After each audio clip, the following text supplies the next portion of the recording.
The lawyer's voice carried across the marble foyer like a death sentence. To Isabel Landry, I leave $5. $1 for each child and $2 for herself. Andrea Landry's cruel laughter echoed through the marble mansion as Isabel clutched a $5 bill, her hands trembling with humiliation, a grieving black mother facing the most devastating moment of her life and then being mocked by her in-laws who just stripped away everything she thought her husband had left her. But none of them knew about the envelope sitting in a lawyer's office across town. An envelope that would destroy them all by morning. If you are enjoying this story, don't forget to hit that subscribe button, like the video, and comment where you are watching from. Your support helps us bring more powerful stories. And trust me, you won't want to miss them. Now, let's continue. The November wind bit through Isabel Landry's black coat as she knelt beside the fresh granite headstone in Riverside Memorial Cemetery in Columbus, Ohio. 3 small figures huddled close to her: Bryce, Mila, and Karina, all 7 years old, their matching red scarves bright against the gray afternoon sky. "Daddy, we learned fractions today," Mila whispered to the stone, her breath forming small clouds. "1/3 of our family is gone now." Isabel's heart clenched. Even in grief, her daughter spoke in mathematical terms, just like Tyson had taught them. She traced his name with trembling fingers. Tyson Andrew Landry, beloved husband and father, 1985 to 2024. "Tell him about the soccer game, Bryce." Karina nudged her brother. Bryce stepped forward, his voice small. "We won 3-2, Dad. The coach says, I have your left foot." He paused. "When are you coming home?" Isabel pulled all 3 children closer, feeling their confusion pierce her soul. How do you explain forever to 7-year-olds? How do you tell them that the man who sang them to sleep every night, who made pancakes shaped like dinosaurs every Sunday, who called them his 3 little miracles, would never walk through their door again? "Mom's crying again," Karina observed matter-of-factly, reaching up to wipe Isabel's cheek with her small mitten. "I'm okay, baby." Isabel forced a smile. "I just miss him too." The December afternoon was fading, casting long shadows across the cemetery. Other families had come and gone, leaving flowers and memories. But Isabel couldn't bring herself to leave. Here, surrounded by Tyson's presence, she could almost hear his laugh, feel his arms around her shoulders. 3 months. It had been 3 months since the accident. 3 months since that drunk driver ran the red light on High Street and changed everything. 3 months of sleepless nights, unpaid bills piling up, and her children asking questions she couldn't answer. "Remember when Daddy proposed right here?" Isabel asked softly, pointing to the old oak tree 20 yards away. "He said this place was special because it was peaceful, eternal."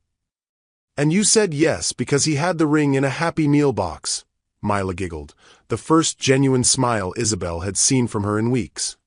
"He was nervous," Isabel laughed through her tears. "Your father, this confident man who could negotiate million-dollar deals, was shaking like a leaf asking me to marry him." "Tell us the part about the rain," Bryce urged, settling cross-legged on the grass despite the cold. Isabel's voice grew warm with memory. "It started pouring right after I said yes. We ran for his car, but he stopped in the middle of the parking lot, picked me up, and spun me around in the rain. He said he wanted to remember every detail of the happiest moment of his life." "Even getting soaked?" Karina asked. "Especially getting soaked." Isabel smoothed Karina's dark curls, so much like her father's. "He said real love isn't afraid of storms." The children had heard this story dozens of times, but it comforted them. It reminded them that before the sadness, before the bills and the uncertainty, there had been joy. Pure, unconditional joy. Isabel's phone buzzed. Unknown number. She almost ignored it, but something made her answer. "Mrs. Landry? This is Felix Liu from Whitmore Associates. I'm calling regarding your late husband's estate." Isabel's stomach dropped. She'd been dreading this call. Yes. The family has requested a formal reading of the will tomorrow at 2 p.m. at the family estate in Westerville. Your presence is required. The formal tone chilled her more than the November air. Not invited. Required. I'll be there, she managed. Good. The address is 847 Manor Ridge Drive. Don't be late. The line went dead. Isabel stared at the phone, her hands shaking. She'd been to the Landry family estate exactly 3 times in 6 years of marriage. Once for their engagement announcement, once for their wedding reception, and once for Tyson's funeral. Each time, the reception had been ice cold. Who was that, Mommy? Mila asked, noticing her mother's sudden pallor. Just some business about Daddy's things. Isabel stood slowly, brushing dirt from her knees. We should go home. It's getting dark. As they walked toward her aging Honda Civic, Bryce tugged her sleeve. Mom, are we going to be okay? Without Dad? The question she'd been dreading. Isabel knelt to his level, looking into eyes that mirrored Tyson's warm brown gaze. We're going to be fine, sweetheart. We have each other, and that's everything we need. But as she buckled the children into their car seats and drove through the Columbus suburbs toward their small rental house on Maple Street, doubt gnawed at her. The life insurance payout had covered the funeral and a few months of expenses, but money was running out fast. Her part-time job at the community center barely covered groceries, let alone rent, utilities, and everything 3 growing children needed. Tyson had always handled the finances. Don't worry about money, love, he'd always said. I've got us covered. But he'd never explained exactly how, and now she was learning the hard way that hope doesn't pay bills. Their house sat in a row of modest 2-story homes, each with a small front yard and dreams bigger than their mortgages. Isabel had painted the front door bright blue when they moved in 2 years ago. Like the sky on our wedding day, Tyson had said, kissing her forehead as she finished the last stroke. Now that blue door felt like a mockery. How many more months could she afford this place? How could she uproot the children from the only stable home they'd known? Can we have mac and cheese for dinner? Karina asked as they climbed the front steps. With the good cheese? Bryce added hopefully. Isabel's heart ached. The good cheese cost $3 more than the regular kind. $3 that felt like 30 when you were counting every penny. Of course, she said, unlocking the door. Go wash your hands. As the children thundered upstairs, Isabel stood in her small kitchen, staring at the bills scattered across the counter. Electric, past due. Water, final notice. Rent, due in 5 days. Her bank account, $247.83. She sank into a kitchen chair, finally allowing herself to cry without little eyes watching. The grief was overwhelming, but the fear was worse. Grief was love with nowhere to go. Fear was the knowledge that love alone couldn't keep the lights on or put food on the table. Her phone rang again. This time, the caller ID read, Mom. Hey, sweetie. Her mother's voice was warm but concerned. How are you holding up? We visited the cemetery today. The kids are doing better, I think. And you? Isabel closed her eyes. I'm scared, Mom. The lawyer called about Tyson's will. I have to go to his family's house tomorrow. Her mother's silence spoke volumes. Everyone knew about the Landry family's attitude toward Isabel. They'd made no secret of their disapproval when Tyson brought home a black woman, made no effort to include her in family gatherings, barely acknowledged their grandchildren's existence. Do you want me to come with you? Her mother offered. No, it's okay.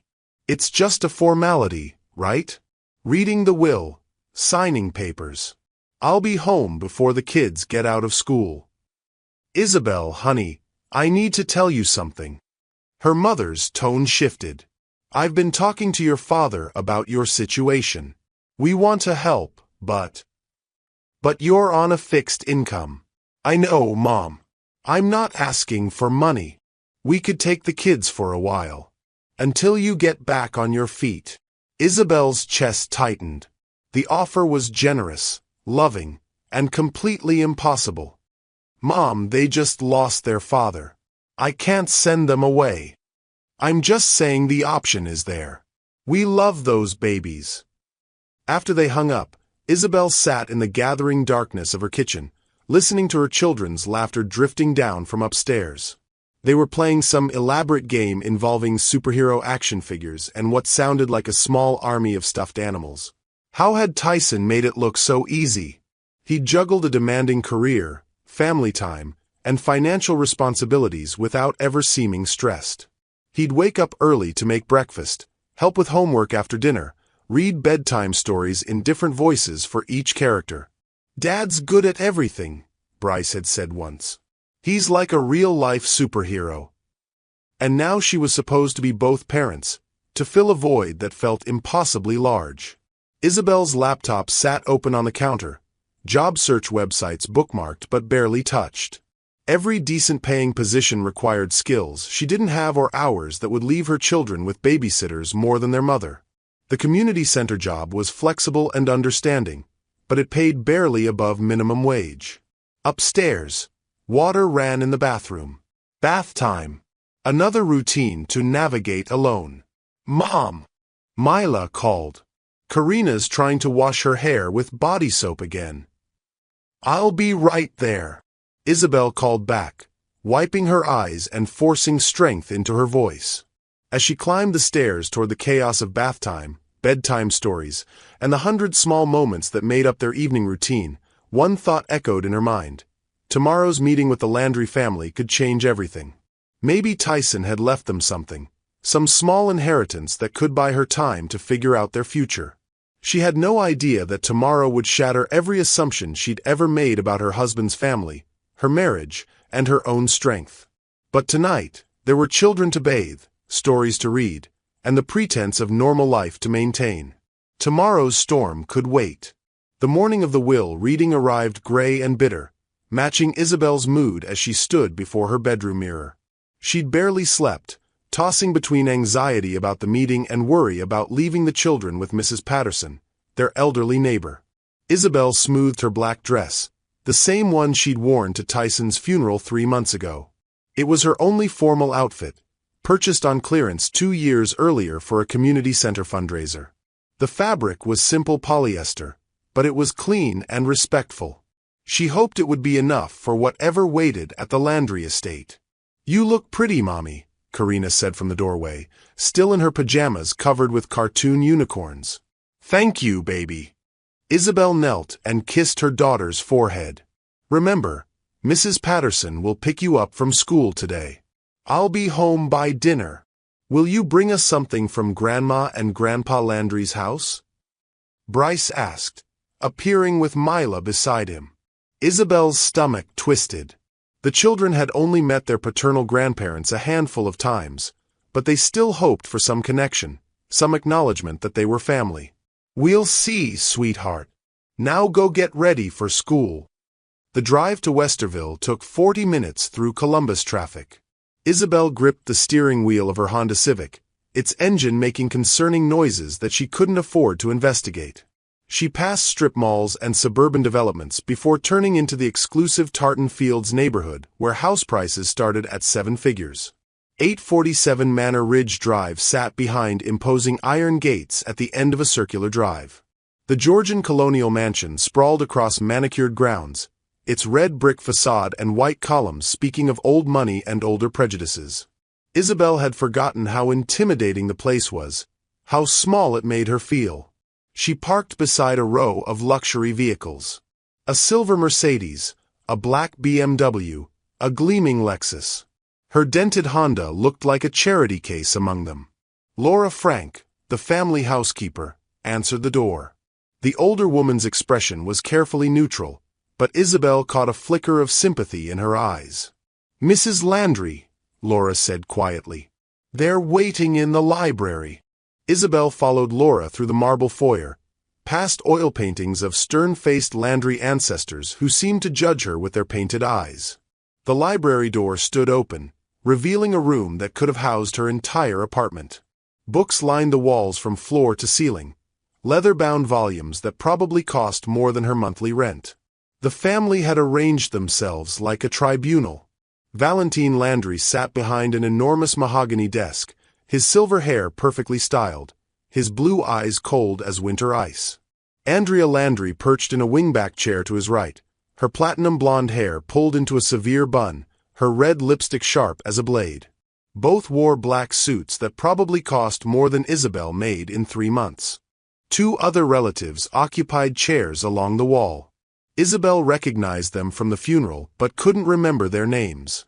They watched her with the same hostile curiosity as spectators at a gladiator fight. Felix Liu, the family lawyer, stood near a wall of law books, a briefcase open on a side table. He was a thin man in his 50s with nervous hands and eyes that avoided direct contact. Isabel, Valentine's voice carried the tone of a man addressing an unwelcome pest. Please, sit. He gestured to a single chair positioned in the center of the room, isolated from the family circle.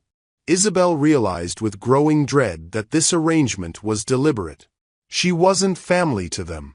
She was an outsider being judged.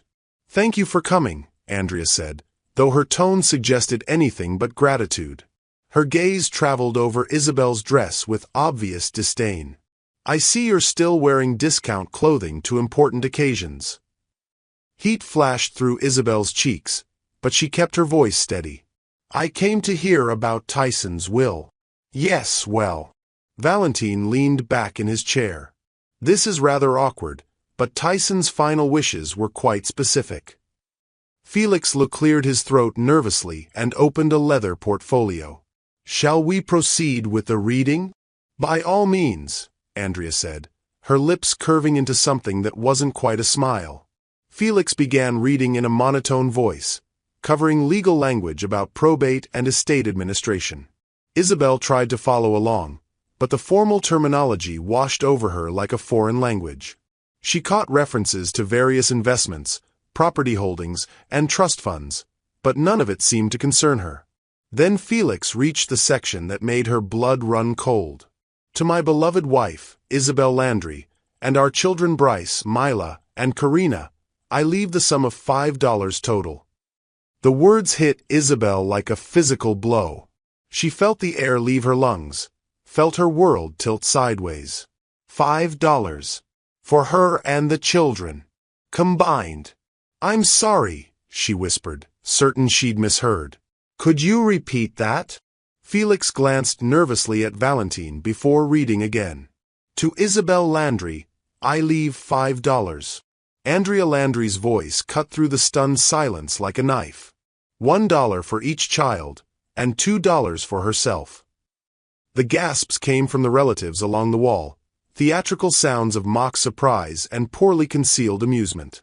But it was the snickers that followed that destroyed Isabel completely. Quiet, cruel laughter that told her this humiliation was exactly what they'd hoped for. $5. One of the relatives whispered loudly enough for Isabel to hear. I spend more than that on coffee. Well, Andrea continued, examining her manicured nails, I suppose it's fitting. After all, what did she really contribute to this family? Isabel's hands shook in her lap. This couldn't be real. Tyson had loved her, loved their children. He would never have left them with nothing while his family inherited everything. Would he? I don't understand, Isabel said, her voice barely audible. Tyson always said we were provided for. He said there was life insurance, savings. Valentine's laugh was harsh. Life insurance, yes. A modest policy that barely covered the funeral expenses. As for savings, he shrugged. My son lived beyond his means, trying to maintain the illusion that he could afford his lifestyle choices. The phrase, lifestyle choices, hung in the air like poison. Isabel understood the implication. She was the lifestyle choice. The black wife who had somehow trapped their precious son. The majority of Tyson's estate returns to the family trust, Felix continued reading, including the residence at 1247 Elm Grove Avenue, all investment accounts, and personal property. Isabel's heart stopped. 1247 Elm Grove Avenue. That was their house. The blue door, the kitchen where Tyson had taught the children to make pancakes, the backyard where he'd pushed them on swings until sunset. The only home her children had ever known. "That's our house," she said, standing abruptly. "We live there. The children's rooms, their toys, everything." "Actually," Andrea's voice dripped false sympathy, "that's the Landry family house. Always has been. Tyson was merely living there with our permission. But the mortgage payments, the property taxes, we've been." Isabel stopped. They hadn't been making mortgage payments. Tyson had always handled that directly. She'd never seen a mortgage statement, never questioned how they could afford such a nice house on his salary. The truth crashed over her like ice water. The house wasn't theirs. It had never been theirs. They'd been living in Landry family property, probably rent-free as some kind of allowance to their son. "You have 30 days to vacate the premises," Valentine said matter-of-factly. "Though we're willing to extend that to 45 days, given the children's school situation." 45 days. Isabel's mind raced through the impossibility of her situation. 45 days to find a new home with no money, no savings, no anything. $5 wouldn't even cover a single night in a motel. Where are we supposed to go? The question escaped before she could stop it, and she hated how desperate she sounded. "I'm sure you'll figure something out," Andrea said, studying her engagement ring. "Perhaps your own family can help. I believe that's how these situations typically resolve themselves." The barely concealed racism in her tone was unmistakable. "These situations. Your own family." The message was clear. You're not our responsibility now that our son is gone. Isabel felt tears threatening, but she refused to give them the satisfaction of seeing her break down completely. She'd already shown too much vulnerability. "I need to see the will myself," she said, surprised by the steadiness in her own voice. Felix glanced at Valentine, who nodded curtly. The lawyer handed her several pages of legal documents. Isabel scanned them frantically, looking for some mistake, some clause that would make sense of this nightmare. But there it was, in black and white. Tyson's signature at the bottom, dated just 6 months before his death. Her name appeared exactly once. "To Isabel Landry, the sum of $5, $5. "This has to be wrong," she whispered. "Tyson wouldn't. He loved us. He loved his children."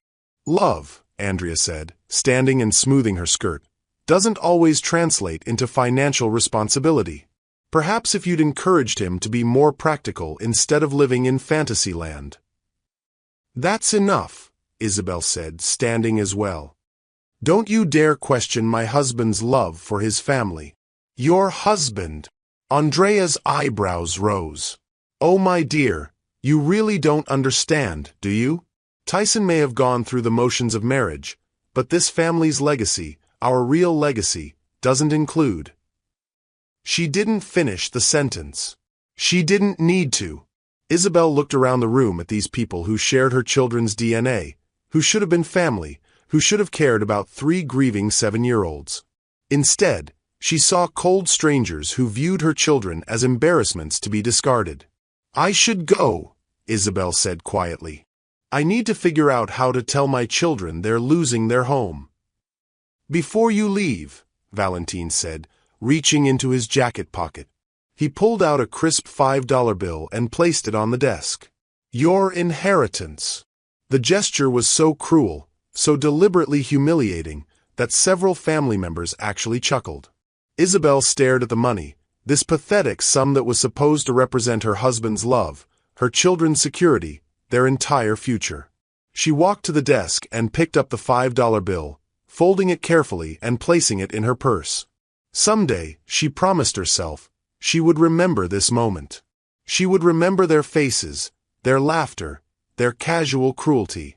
"Thank you," she said quietly, "for showing me exactly who you are."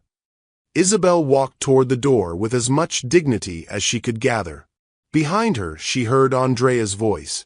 pitched just loud enough to carry. Well, that's that unfortunate chapter closed. Now we can get back to more pressing family business. The library door closed behind Isabel with a soft click that sounded like the end of everything she'd thought she knew about her life. Laura Frank waited in the hallway, her kind eyes full of sympathy. "Mrs. Landry, I'm so sorry. If there's anything I can do—" "Thank you," Isabel managed. "But I think you've done enough by being kind. That means more than you know." As Isabel walked through the marble foyer toward the front door, she caught sight of herself in an ornate mirror. She looked exactly like what she was, a woman who had just lost everything twice.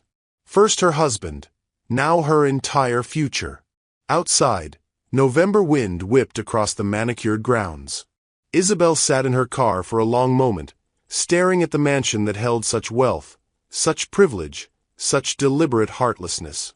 Her phone showed 3 missed calls from Mrs. Patterson and a text. Children asking when mommy comes home. Hope all went well. How do you tell 3 7-year-olds that the only home they've ever known is being taken away? How do you explain that their father's family sees them as mistakes to be erased?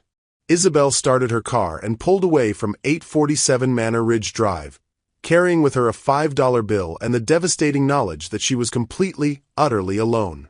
What she didn't know was that 20 miles away, in a modest law office in downtown Columbus, another lawyer was reading a very different document. And tomorrow would bring revelations that would turn this day of devastating loss into the beginning of something extraordinary. The drive home from the Landry estate passed in a blur of tears and disbelief. Isabel pulled into the driveway of 1247 Elm Grove Avenue and sat staring at the house she'd called home for 2 years. The blue front door that Tyson had loved now felt like a lie, every memory tainted by the knowledge that none of it had ever truly been theirs. Her hands shook as she turned off the engine. The $5 bill sat in her purse like evidence of her own stupidity. How had she been so blind? How had she never questioned the lack of mortgage payments, never wondered why Tyson handled all the financial details alone? "Because you trusted him," she whispered to herself. "Because that's what marriage is supposed to be." But now that trust felt naive, dangerous. Had Tyson known what his family would do? Had he planned this abandonment, or had he simply been too weak to stand up to his parents? The questions circled in her mind like vultures, picking apart every happy memory. Isabel forced herself to get out of the car and unlock the front door. The house felt different now, like she was trespassing in someone else's life. The family photos on the mantel seemed to mock her.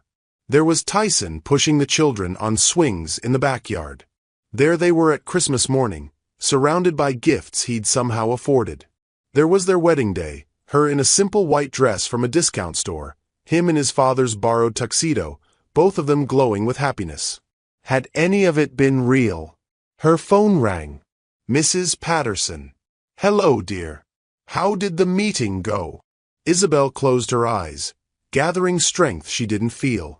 It was complicated. "Are the children okay?" "They're fine, sweetheart. Playing in my garden, helping me plant winter bulbs." "But Isabel, you sound upset. What happened?" The kindness in the older woman's voice nearly broke Isabel's composure. Mrs. Patterson had been their neighbor since they moved in, had babysat countless times, had brought casseroles after Tyson's funeral. She was more family than the Landrys had ever been. "I'll pick them up in an hour," Isabel managed. "I just need some time to think." "Of course, dear. Take all the time you need." After hanging up, Isabel sank onto the living room couch, the same couch where Tyson used to read bedtime stories, where they'd planned their future together. She pulled out her phone and called her mother. "Isabel, you're back early. How did it go?" "Mom." The word came out as a sob. "They gave me $5. $5 for me and the children combined." Silence on the other end. Then quietly, "What?" Isabel told her everything. The humiliation, the racism, the house, the eviction notice. By the end, both women were crying. "You come home right now," her mother said fiercely. Pack the children and come to Atlanta. We'll figure this out together. I can't uproot them again. They've lost their father. Now they're losing their home. I can't take away their friends, their school, everything familiar. Then what are you going to do? You can't pay rent anywhere on what you make at the community center. Isabel stared around the living room, at the children's drawings stuck to the refrigerator, at the growth chart marked on the kitchen doorframe. I don't know. Meanwhile, across town in a small law office on 3rd Street, Gage Olson sat at his desk staring at a sealed envelope marked Isabel Landry, TOB opened December 15, 2024. Today was December 14th. One more day. Gage ran his hands through his dark hair, a habit from law school that intensified when he was stressed. At 32, he'd built a reputation as Columbus's most ethical attorney, the lawyer other lawyers called when they needed someone they could trust absolutely. That reputation was both his greatest asset and his current torment. Tyson Landry had come to him 6 months before his death, asking for complete confidentiality and a very unusual arrangement. He'd wanted to create a second will, one that would only be revealed if certain conditions were met. Specifically, if his family attempted to disinherit his wife and children. My family will try to destroy them, Tyson had said, his voice heavy with certainty. They've never accepted Isabel, never acknowledged that my children are their grandchildren. If something happens to me, they'll find a way to leave them with nothing. Why don't you just change your primary will? Gage had asked. Because they'll contest it. They have resources I don't, lawyers I can't afford to fight. But if I let them think they've won first. Tyson's smile had been grim. Well, then the real will becomes a surprise they can't prepare for. Gage had thought the plan overly dramatic at the time. Surely no family would abandon 3 innocent children, would leave a grieving widow destitute. But Tyson had insisted, and the fee he'd paid had been substantial enough to fund Gage's pro bono work for 6 months. Now, watching the local news coverage of Tyson Landry's estate proceedings, Gage realized his client had been absolutely right. The brief segment mentioned the family's disappointment with their son's financial irresponsibility and their intention to consolidate family assets appropriately. No mention of a widow or 3 children. The real will in Gage's safe told a very different story. Tyson Landry hadn't been financially irresponsible. He'd been incredibly careful, methodical, and secretive. Hidden accounts, offshore investments, real estate holdings his family knew nothing about. The man had been building an empire while letting everyone think he was barely scraping by. But attorney-client privilege bound Gage absolutely. He couldn't act until December 15th, couldn't even contact Isabel Landry to hint that help was coming. All he could do was wait and hope she could survive one more day of believing herself abandoned. His phone rang. Randy Hendricks, his law partner. Gage, you look like hell. You've been staring at that envelope for 3 hours. Legal ethics, Gage said simply. Sometimes doing the right thing means watching someone suffer when you could help them. The Landry case? Gage nodded. Randy was the only person who knew about the second will, bound by the same professional obligations. 24 more hours, Randy said gently. Then you can change that woman's life. If she doesn't break first. Do you know what it's like to lose everything twice in 3 months? First her husband, now her security, her home, her children's future. Gage had seen the news footage of Isabel Landry at her husband's funeral. She'd held those 3 children close while tears streamed down her face, but her posture had been straight, dignified. She'd looked like someone determined to survive whatever came next. He hoped that strength would last one more day. Back on Elm Grove Avenue, Isabel sat at her kitchen table surrounded by bills and bank statements, trying to perform financial miracles with a calculator and sheer desperation. The numbers didn't lie. Even if she found a full-time job tomorrow, even if she worked 2 jobs, she couldn't afford rent anywhere decent enough for the children. The community center job paid $12 an hour for 25 hours a week. That was $300 weekly, $1,200 monthly before taxes. After taxes, maybe $1,000. The cheapest decent apartment she'd found online started at $900 a month, and that didn't include utilities, food, clothing, school supplies, or the 1,000 other expenses 3 children required. She pulled up rental listings on her laptop, scrolling through options that felt increasingly hopeless. Studios in dangerous neighborhoods. Shared housing situations that wouldn't accept children. Places so far from the children's school that she'd spend her entire paycheck on gas. A knock at the front door interrupted her despair. Through the window, she saw Mrs. Patterson with the children, all 4 of them carrying small potted plants. "Mommy!" Karina burst through the door first, holding a tiny chrysanthemum.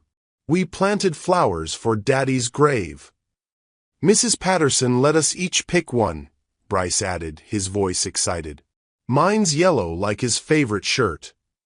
Isabel knelt and gathered all 3 children into a fierce hug, breathing in their innocent joy. They didn't know yet. They still believed in security, in permanence, in the idea that homes lasted forever. "They were angels," Mrs. Patterson said softly, studying Isabel's face with concern. "But you look terrible, dear. What happened at that meeting?" Isabel glanced at the children, who were arranging their plants on the windowsill. "Kids, go wash your hands and start your homework. I need to talk to Mrs. Patterson." When they were out of earshot, Isabel explained everything again. Mrs. Patterson's expression grew darker with each detail. "Those monsters," she said finally. "Treating you like that, treating those babies like they don't matter. It's criminal." "It's legal," Isabel corrected bitterly. "Morally wrong, but perfectly legal." "What will you do?" Before Isabel could answer, Mila appeared in the kitchen doorway. "Mom, why are you sad again? Did something happen to Daddy's things?" Isabel's heart clenched. How much longer could she protect them from the truth? How do you tell a 7-year-old that the world can be cruel, that family doesn't always mean love, that sometimes bad people win? "Just some grown-up stuff, baby. Nothing for you to worry about." But Mila's mathematical mind was already working. "Is it about money? I heard you talking to Grandma about money yesterday." Out of the mouths of babes. Isabel forced a smile. "We're going to be fine, sweetheart. Go finish your homework." After Mrs. Patterson left, promising to help however she could, Isabel found herself standing in Tyson's closet, surrounded by his clothes, his shoes, his cologne still lingering in the air. This room had been their sanctuary, where they'd talked about dreams and plans, where he'd held her during thunderstorms, where they'd whispered about their future when the children were asleep. She pulled out the shoebox where he'd kept important papers. Birth certificates for the children, their marriage license, insurance policies. Everything looked normal, legitimate. So why did she feel like she'd been living a lie? At the bottom of the box, she found something she'd never seen before. A business card for a lawyer named Gage Olson, with a handwritten note on the back. "If anything happens to me, call this number. Trust no one else. T." Isabel stared at the card, her heart pounding. When had Tyson written this? Why hadn't he told her about another lawyer? And what did he mean by "trust no one else"? She reached for her phone, then stopped. It was after 6 p.m. The office would be closed. And what would she say? "My dead husband left me your business card." Besides, what could another lawyer do? The will had been read, the inheritance distributed. $5 was $5, no matter how many legal opinions she sought. But as Isabel tucked the business card into her purse next to the $5 bill, a tiny seed of hope planted itself in her chest. Maybe, just maybe, Tyson had left her one final gift. Not money, but answers. Tomorrow, she decided. Tomorrow she would call Gage Olson and see if her husband had left her anything more than heartbreak and humiliation. She had no idea that tomorrow, December 15th, was exactly the day Gage Olson had been waiting for, or that the envelope on his desk contained enough surprises to change her life forever. Tonight, though, there were still children to feed, homework to supervise, and a pretense of normalcy to maintain. Tomorrow's revelations would have to wait. December 15th dawned cold and gray, matching Isabel's mood as she watched the children eat breakfast.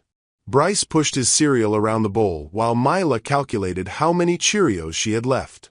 Karina hummed softly, a habit she developed since her father's death. "Mom, can we put up Christmas decorations today?" Bryce asked suddenly. Dad always helped us decorate on December 15th. Isabel's throat tightened. She'd forgotten about their family tradition. Every year, Tyson had insisted they wait until exactly December 15th to transform their house into a winter wonderland.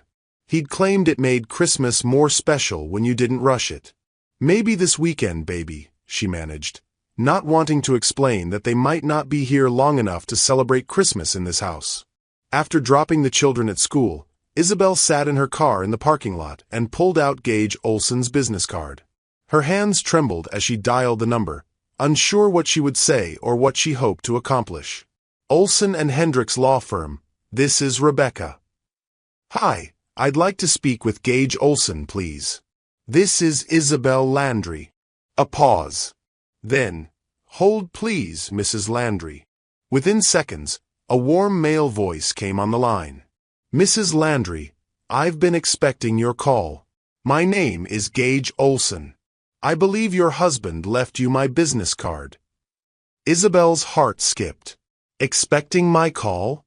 I don't understand. I think we need to meet in person. Are you available this morning?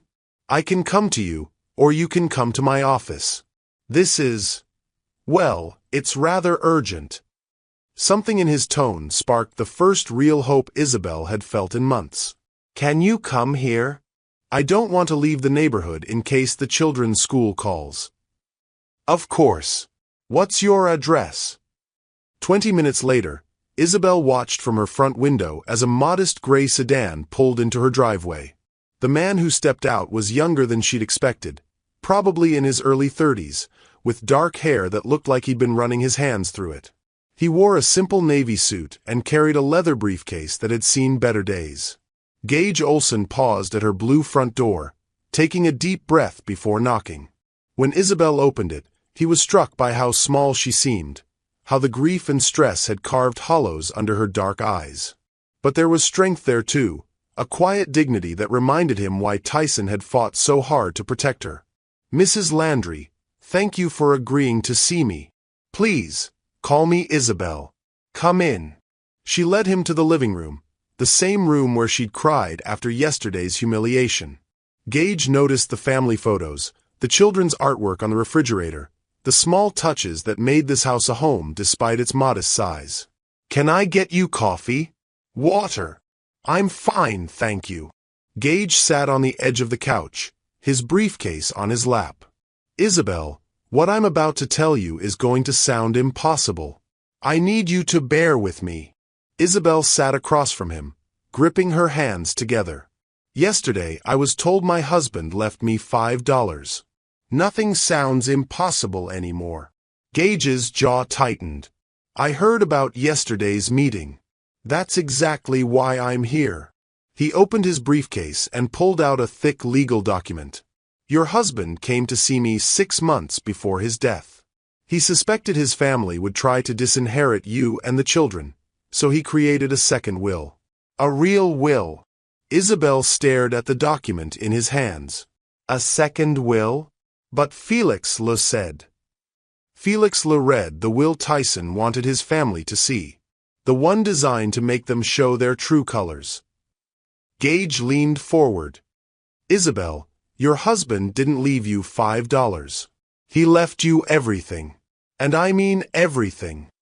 The words hit Isabel like a physical blow. She felt dizzy, disconnected from reality. "That's not possible. Tyson didn't have money. We lived paycheck to paycheck. The house belongs to his family." "The house your husband bought and paid for 3 years ago, yes. Along with the house in Bexley worth $1.2 million, the condo in Miami, the investment portfolio worth $15 million, and the offshore accounts totaling another $28 million. Isabel's vision blurred. She gripped the arm of her chair, certain she was having some kind of breakdown. "You're talking about someone else. My husband was a mid-level insurance adjuster. He drove a 10-year-old Honda. He shopped at discount stores." Gage pulled out a manila folder and spread photos across the coffee table. "Properties, bank statements, investment summaries.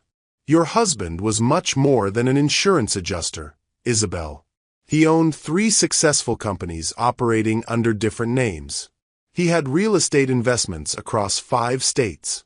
He was worth approximately $45 million. $45 million? Isabel whispered the words like they belonged to a foreign language. His family never knew because he was very careful to keep his business ventures separate from the Landry name. He used his middle name, Andrew, for all his business dealings. Andrew Corona Holdings, Andrew Corona Investments, Andrew Corona Properties. Isabel's maiden name. He'd used her maiden name for his secret empire.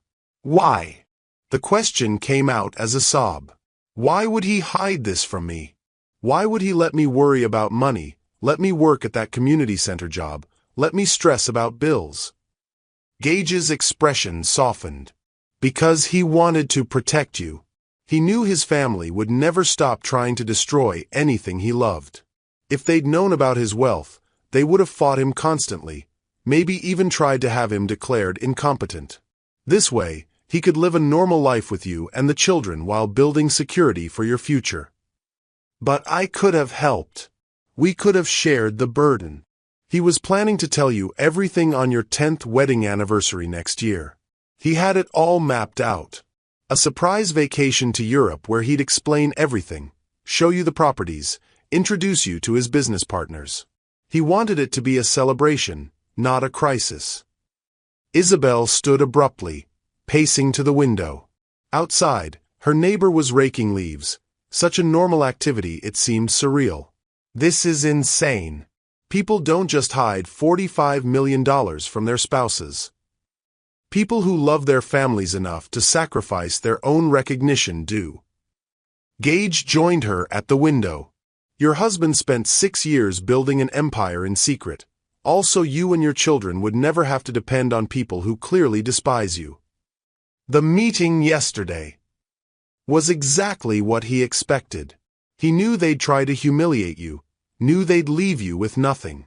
That's why he made the second will conditional. I could only reveal it after they showed their true nature. Isabel turned to face him, studying his serious gray eyes. How do I know you're telling the truth? How do I know this isn't some cruel joke? Without a word, Gage pulled out his phone and dialed a number. Caleb Lamb, please. Tell him it's Gage Olson calling about the Landry account. Within moments, a professional voice came through the speaker. Mr. Olson, good morning. Are you ready to transfer account access to Mrs. Landry? Caleb, I'm here with Isabel Landry. Can you please confirm the current balance of the primary account? Certainly. Mrs. Landry, the primary checking account shows a current balance of $2,847,293.18. The investment accounts show a total value of $15,234,671.09 as of this morning's opening bell. Would you like me to detail the real estate holdings as well? Isabel's legs gave out. She sank onto the couch, staring at the phone as if it might explode. This is real. Very real, Caleb's voice continued. Your husband was quite specific about today being the earliest we could contact you. He wanted to ensure certain family dynamics played out first. After Gage hung up, silence filled the room. Isabel looked around her modest living room, at the discount furniture and clearance store decorations, trying to reconcile this space with the numbers she'd just heard. The children, she said suddenly. My God, the children. They're heirs to $45 million and they're eating store-brand cereal. They're eating store-brand cereal because their father wanted them to grow up normal, humble, grateful. He didn't want them to become entitled like his own family. Isabel laughed, a sound caught between hysteria and relief. Yesterday, I was calculating whether I could afford ramen noodles for dinner. Today you're telling me I'm worth $45 million. Today I'm telling you that your husband loved you enough to plan for every contingency, including his own death. Gage sat back down, his expression serious. But Isabel, this comes with responsibilities. And dangers. Dangers. The Landry family isn't going to take this quietly. When they find out about the real will, they'll fight. They'll claim Tyson was mentally incompetent, that you manipulated him, that the second will is fraudulent. They have resources and connections. Isabel felt the familiar weight of fear settling on her shoulders. So what do? We fight back. But first, we need to secure everything. Transfer accounts, update legal documents, make sure they can't freeze any assets while they contest the will. It's going to take several days of intensive legal work. Several days. I'll need you to come to my office, meet with bank representatives, sign dozens of documents. We'll also need to visit some of the properties so you can see what you've inherited. Gage paused. Isabel, for the next week at least, we're going to be spending a lot of time together. I hope that's not a problem. Isabel looked at this stranger who was offering to turn her world upside down, who claimed her dead husband had trusted him with secrets worth millions.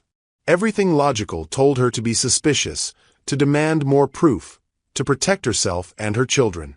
But something in Gage's gray eyes reminded her of Tyson. The same quiet integrity, the same careful consideration before speaking. If Tyson had trusted this man with their future, maybe she could too. Where do we start? She asked. Gage smiled for the first time since he'd arrived. We start by getting you into that hidden estate your husband bought for you.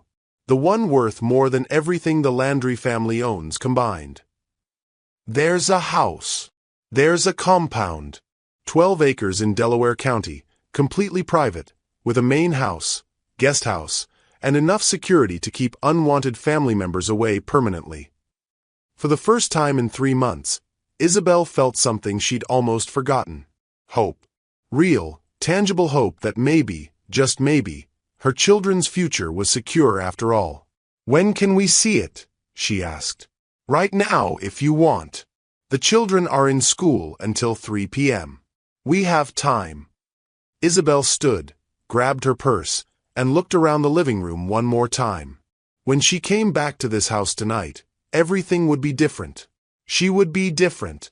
Let's go see what my husband really left us, she said. As they walked toward Gage's car, Isabel realized she wasn't just gaining an inheritance.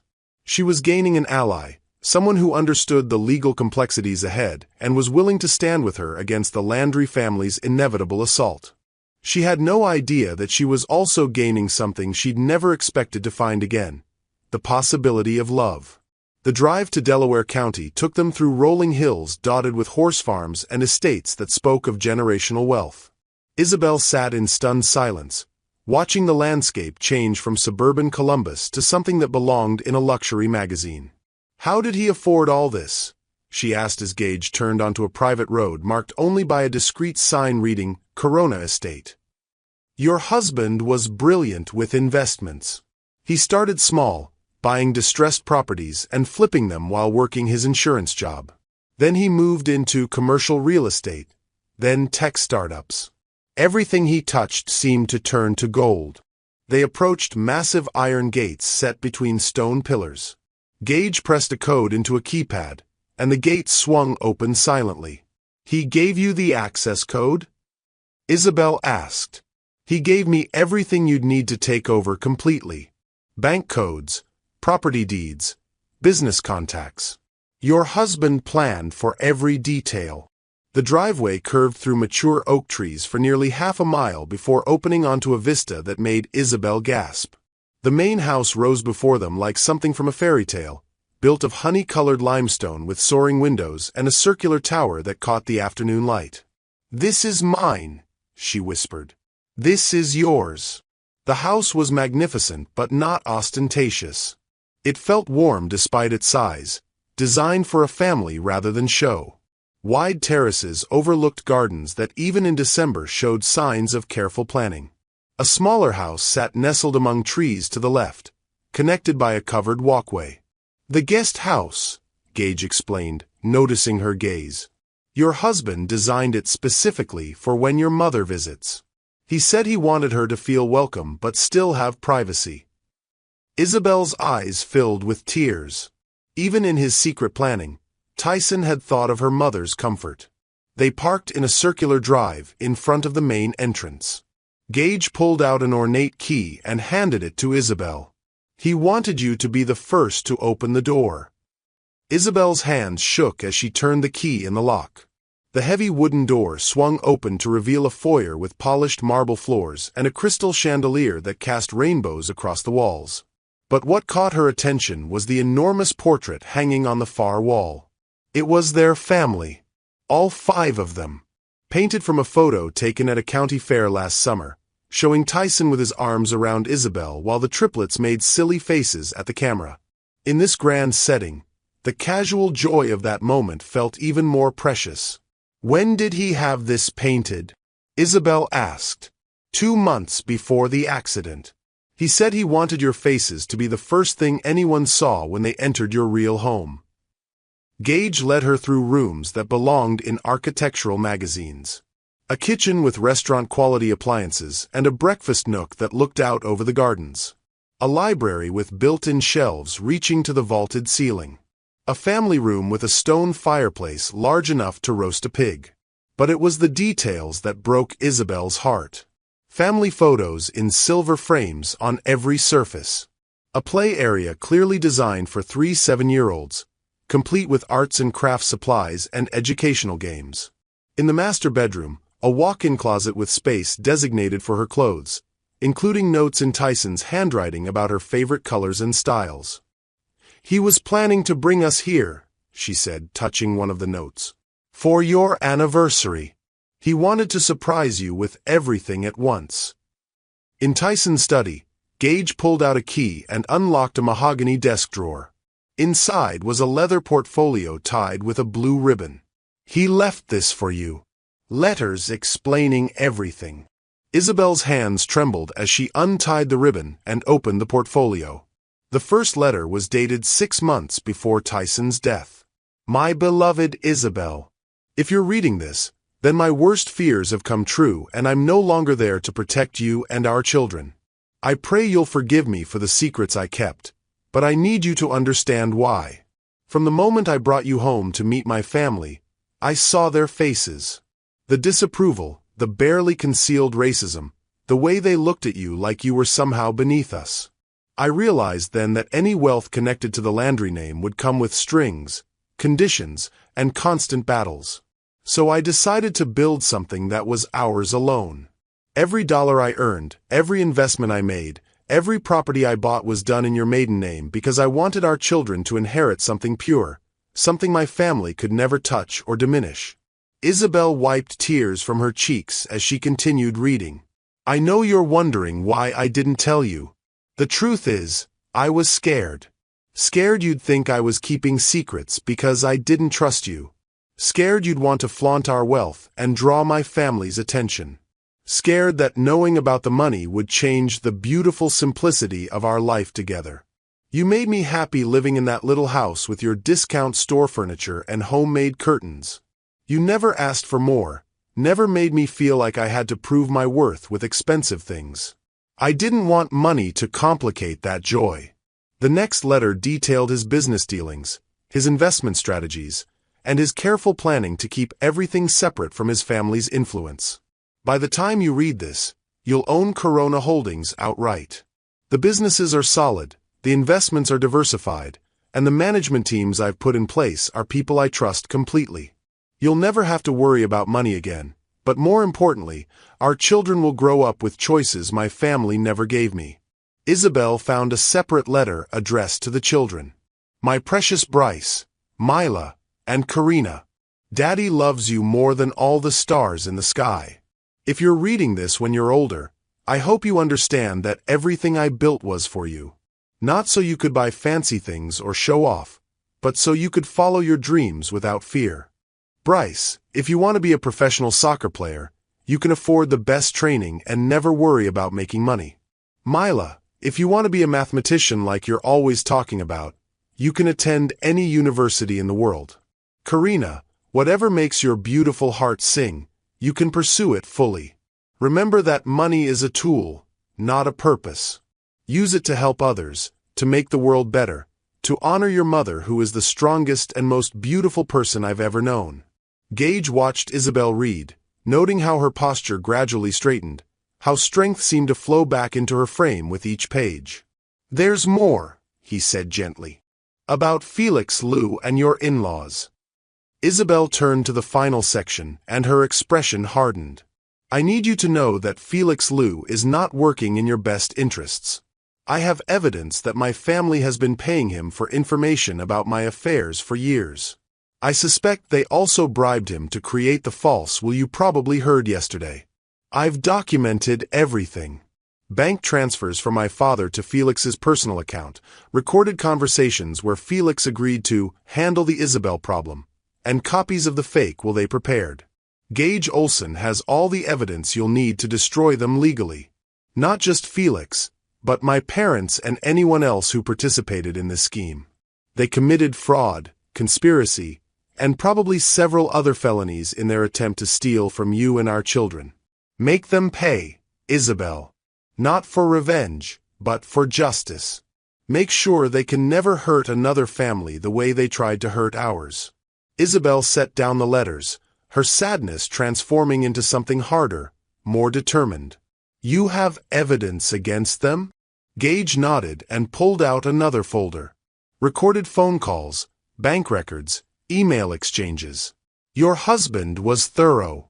Felix took over $200,000 in bribes to manipulate the estate proceedings. And my in-laws?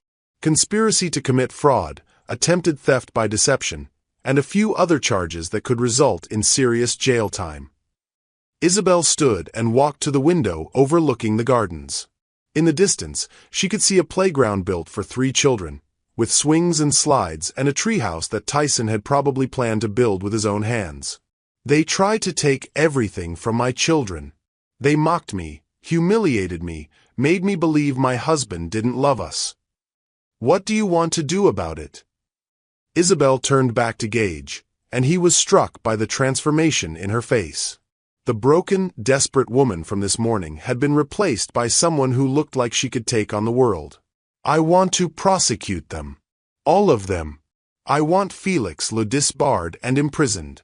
I want my in-laws to face consequences for what they tried to do. It won't be easy. They'll hire expensive lawyers, claim they were misled by Felix, try to paint you as a gold digger who manipulated their son. Let them try." Isabel's voice was steel wrapped in silk. "I have something they don't have." "What's that?" "The truth. And apparently, enough money to make sure the truth wins." Gage found himself smiling, impressed by her transformation. "There's one more thing. Your husband left instructions about his life insurance policy. The $500,000 that paid for his funeral? That was just the basic policy his family knew about. There's another policy for $2 million that they never knew existed." Isabel shook her head in amazement. Is there anything he didn't think of? He thought of everything because he loved you that much. The question now is, what do you want to do first? Isabel looked around the study, at the evidence of her husband's secret devotion, at the proof that every day of their marriage had been real despite what his family tried to make her believe. "First, I want to pick up my children and bring them home. Their real home. And then," Isabel's smile was fierce and beautiful, "then we destroy the people who tried to destroy us." As they prepared to leave the estate, Gage realized he was witnessing something extraordinary. Isabel Landry wasn't just inheriting wealth. She was inheriting power, confidence, and the knowledge that she'd been loved completely by a man who'd planned for her happiness even beyond his own death. She was also, though neither of them realized it yet, about to change his life as completely as he was changing hers. The ride back to pick up the children passed in comfortable silence, both Isabel and Gage processing the magnitude of what they'd discovered. Isabel found herself stealing glances at the man beside her, this stranger who'd become her ally in the span of a few hours. "Can I ask you something?" Isabel said as they pulled into the elementary school parking lot. "Of course. Why did Tyson choose you? I mean, there are hundreds of lawyers in Columbus. What made him trust you with something this important?" Gage was quiet for a moment, his hands gripping the steering wheel. 3 years ago, my sister died in a car accident. She left behind 2 kids and a husband who couldn't handle being a single parent. The family fought over custody, money, everything. It got ugly fast. I'm sorry. I represented my brother-in-law pro bono, made sure the kids stayed with him instead of going to relatives who only wanted the life insurance money. Your husband heard about the case, said he was impressed that I'd fought for what was right instead of what was profitable. Isabel studied his profile, noting the way his jaw tightened when he talked about his sister. "Did you win?" "We won. The kids are doing great now, and their father remarried a wonderful woman who loves them like her own. But it taught me that family isn't always about blood. Sometimes the people who love you most aren't related to you at all." The comment hung between them as they watched children stream out of Riverside Elementary. Isabel spotted her 3 immediately. Bryce was carrying a soccer ball, Mila had her nose in a math workbook, and Karina was helping a smaller child with a backpack. "There they are," Isabel said, her voice soft with love. "They look just like their father," Gage observed. "They have his heart too. Always helping others, always thinking about people who need kindness." The children piled into the back seat of Gage's car with the easy acceptance of 7-year-olds. Isabel made introductions, explaining that Gage was Daddy's friend, who was helping with some important business. "Are you a lawyer like on TV?" Bryce asked, buckling his seatbelt. "I am, but it's much more boring than TV," Gage replied with a smile. "Mostly I read a lot of papers and talked to people about contracts." "Do you have kids?" Mila wanted to know. "No, but I have a nephew and niece about your age. They love soccer just like your brother." "Can they come play sometime?" Karina asked hopefully. Isabel's heart clenched. These children had lost so much, yet they still reached out for new connections, new possibilities for friendship and joy. "Maybe someday," Gage said gently. Instead of returning to Elm Grove Avenue, Gage drove to his law office downtown. "I know it's after school, but we need to start the paperwork today. The sooner we get everything legally transferred, the better protected you'll be." The law firm of Olson and Hendricks occupied the 3rd floor of a restored brick building in the short North District. It wasn't fancy, but it felt solid, trustworthy. Randy Hendricks greeted them warmly, his kind eyes immediately focusing on the children. "You must be the famous Triplets I've heard so much about," he said, crouching to their level. "We have a break room with snacks and some games. Would you like to explore while your mom handles some boring grown-up stuff?" The children looked to Isabel for permission. She nodded, and Randy led them away, already asking about their favorite subjects in school. "He's good with kids," Isabel observed. "He has 4 of his own." Sometimes this place sounds more like a daycare than a law office.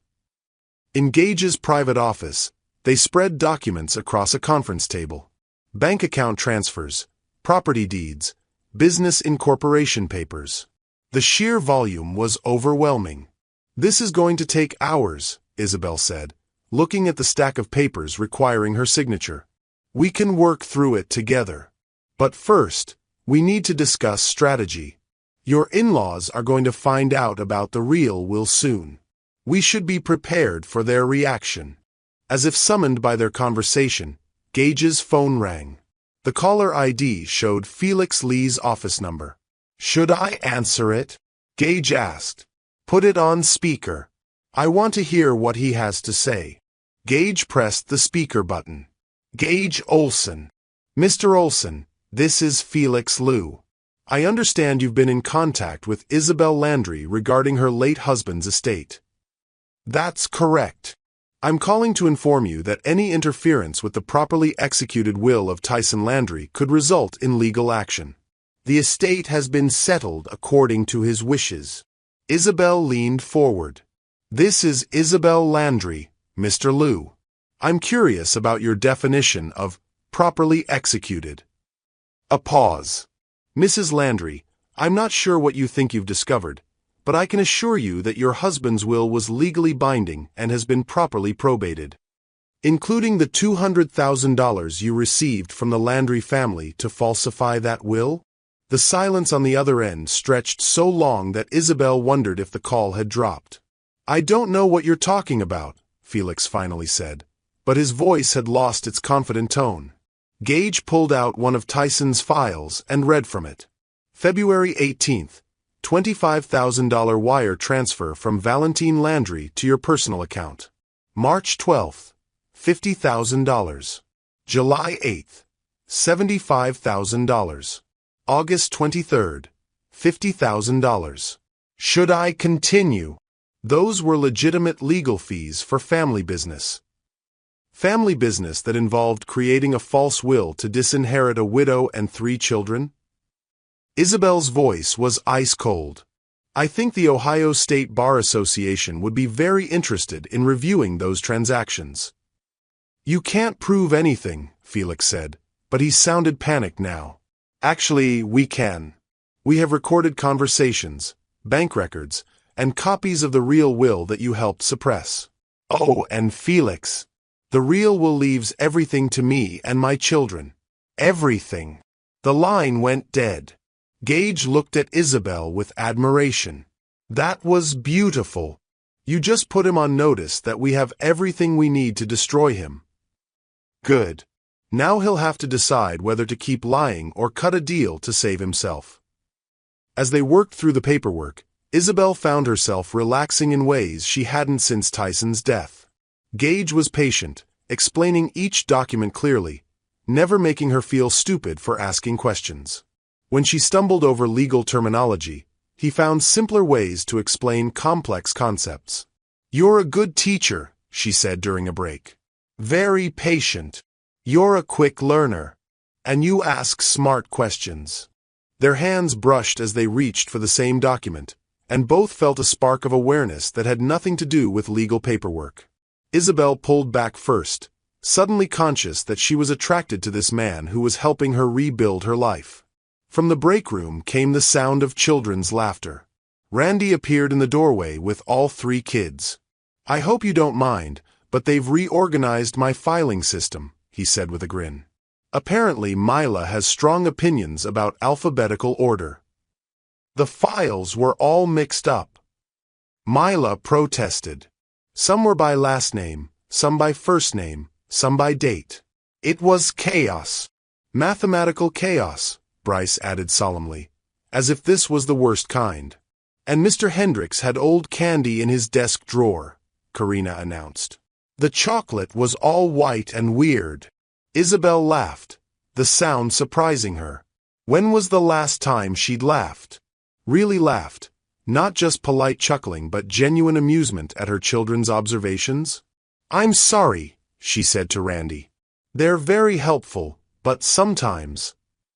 They're perfect, Randy interrupted. Mila fixed my filing system. Bryce helped me understand the new soccer schedules my kids brought home, and Karina organized my supply closet by color. They're hired. Can we really have jobs here? Bryce asked seriously. Well, there are some pesky child labor laws, Gage said with mock seriousness. But I think we could arrange some volunteer consulting positions. The children giggled, and Isabel felt something shift in her chest. These weren't just legal proceedings anymore. This was her family being welcomed, being treated as valuable, being seen as more than burdens or complications. Mr. Gage, Karina said, tugging on his sleeve, are you going to be our friend now? Like a real friend who comes to birthday parties and stuff. The innocent question hung in the air. Isabel held her breath, not sure why the answer felt so important. I'd like that very much, Gage said seriously. If your mom thinks it's okay. 3 pairs of eyes turned to Isabel expectantly. "I think Mr. Gage has earned an invitation to birthday parties," she said softly. As the afternoon wore on, the work took on an almost festive atmosphere. The children helped by organizing papers, Randy provided a steady stream of snacks and terrible lawyer jokes, and Gage's initial professional demeanor gave way to something warmer, more personal. "You know," Isabel said as they finished the last set of signatures, "this morning I thought my life was over. Tonight I'm signing papers that make me one of the wealthiest women in Ohio. It doesn't feel real." "It's real," Gage assured her. "Tomorrow we'll start transferring funds, updating ownership records, and making sure you have complete control of everything your husband built for you." "And the criminal case against Felix and my in-laws? We'll file charges by the end of the week. With the evidence we have, it should be straightforward. They'll probably try to plea bargain once they realize we can prove everything." Isabel looked around the conference room, at the evidence of her new life spread across the table, at the man who'd made it all possible, at her children who were adapting to change with the resilience that amazed her daily. "Thank you," she said quietly, "for everything. I know this is just business for you, but for us." "It's not just business," Gage interrupted. "Not anymore." Their eyes met across the table, and Isabel felt something she'd thought was gone forever. Not just gratitude or friendship, but the flutter of possibility, the whisper of attraction, the hint that maybe, someday, there could be room in her heart for someone new. She wasn't ready for it yet. The grief was still too fresh, the changes too overwhelming. But for the first time since Tyson's death, Isabel could imagine a future that included not just survival, but happiness. As they gathered their things to leave, Karina slipped her small hand into Gage's.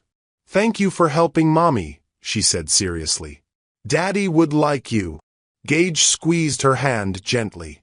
"I would have liked your daddy too."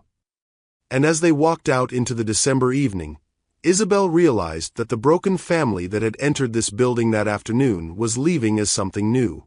Not healed, not yet, but healing. Not whole, but becoming whole again in ways she'd never expected. Tomorrow would bring new challenges, new complications, new battles to fight. But tonight, for the first time in months, Isabel Landry felt like she might actually win. The attack came at 6 a.m. on December 17th. Isabel was making breakfast for the children when her phone exploded with calls. Unknown numbers, blocked numbers, reporters from 3 different news stations. She turned off the ringer and tried to focus on scrambled eggs and toast, but her hands were shaking. "Mommy, why does your phone keep lighting up?" Mila asked, spooning cereal carefully to avoid spills. "Just some work stuff, baby. Eat your breakfast." But when Isabel looked out the front window, her blood turned to ice. A news van was parked across the street, and a reporter was setting up a camera on her lawn. Another van was pulling up behind it. Her phone rang. "Gage. Isabel, don't go outside. Don't answer the door." The Landry family held a press conference this morning. "A press conference? About what?" "About you. They're claiming you manipulated Tyson, isolated him from his family, and forged documents to steal his inheritance. It's all lies, but they're very convincing lies told by people with money and influence." Isabel sank into a kitchen chair, watching her children eat breakfast while reporters gathered outside like vultures. "What did they say exactly?" "That you targeted Tyson because of his family's wealth. That you deliberately got pregnant to trap him. That you kept him away from family gatherings and poisoned his mind against them." Andrea gave a very tearful performance about losing her son to a manipulative woman who never loved him. Each accusation hit Isabel like a physical blow. "But that's not true. They never invited us to family gatherings. They made it clear I wasn't welcome." "I know. But they have photos of family events you weren't at, testimony from relatives about how you changed Tyson, and a very sympathetic narrative about a grieving family being victimized by a gold digger." "Mommy!" Bryce was looking at her with concern. "Are you okay? You look sad again." Isabel forced a smile. I'm fine, sweetheart. Finish your breakfast so you're not late for school. But as she hung up with Gage, Isabel realized that getting the children to school was going to be impossible. The reporters were multiplying outside, and she could see neighbors peeking through curtains, probably wondering what kind of criminal lived next door. Her phone buzzed with a text from Mrs. Patterson. Saw the news. Bringing the children through my backyard to school. Don't let those vultures upset you. 5 minutes later, Mrs. Patterson knocked on the back door. She took one look at Isabel's pale face and gathered her into a fierce hug. Those people are monsters, she said firmly. Anyone who knows you knows this is garbage. But what if people believe them? What if everyone thinks I'm some kind of con artist who tricked Tyson? Then they're idiots who don't deserve your time. Mrs. Patterson helped the children gather their backpacks. Come on, babies. We're going on an adventure through my garden to get to school. After they left, Isabel sat alone in her kitchen, listening to the growing crowd outside. Her phone continued buzzing with calls from reporters, but also from numbers she recognized. The community center where she worked. Tyson's former colleagues. Parents from the children's school. She answered one call from her supervisor at work. Isabel, I'm so sorry, but we're getting calls from parents asking about your background. The board thinks it might be best if you took some time off until this blows over. You're firing me? Not firing. Just temporary leave. Until things calm down. Isabel hung up, realizing that her small income was gone too.